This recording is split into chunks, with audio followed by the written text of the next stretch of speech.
Hey, what's up, guys? Just want to talk for a couple minutes about the Planet Tank today. Been doing kind of an experiment with it over the last week and a half, 2 weeks or so, with the fertilizers I've been using. And I quit dosing phosphates for a while, a month or so ago, and then I started dosing again just to see what would happen. And there's definitely a correlation between the amount of phosphates phosphorus that I was using in my fertilizer and the growth of algae in the tank, especially with the I don't know if you can see it on here, I got some blackbeard algae on a few of the leaves here. That's really taken off in the last week, so I'm gonna have to get in there and cut those out.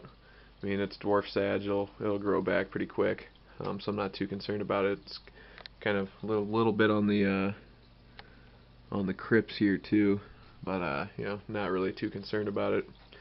So what's going to happen is I'm going to quit dosing the phosphorus, quit adding the phosphates into the water. I know it's high in the tap water that I use here in town, but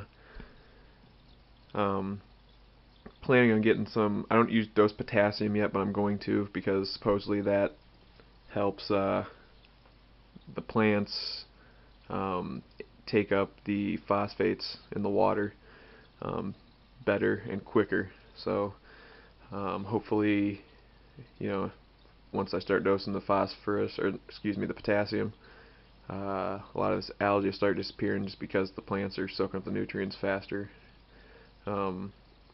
I got tons of the Anacris in here. I trimmed it again the other day, but it grows, 6 inches, 8 inches, sometimes over a foot per week. So I've just been cutting them and replanting them in here, basically just to try and soak up the excess nutrients. And I noticed the algae growth was slowing down before I started dumping the phosphorus back in there. So just something I'm keeping an eye on. Just wanted to play with it a little bit and see what happened. But now we know. Now we know. Sometimes it's a lot of trial and error with Planet Tanks, but I figured out what the issue is, so we'll remedy that, and we'll go from there. Hopefully this helps you guys if you guys have algae issues. Potassium, I'd recommend that. Done a lot of research on it. You can do more yourself. That potassium helps suck up those phosphates a little bit quicker than if you were to dose phosphorus and not use potassium. So just something to keep in mind, and hopefully this helps somebody else out too. Thanks for watching, guys.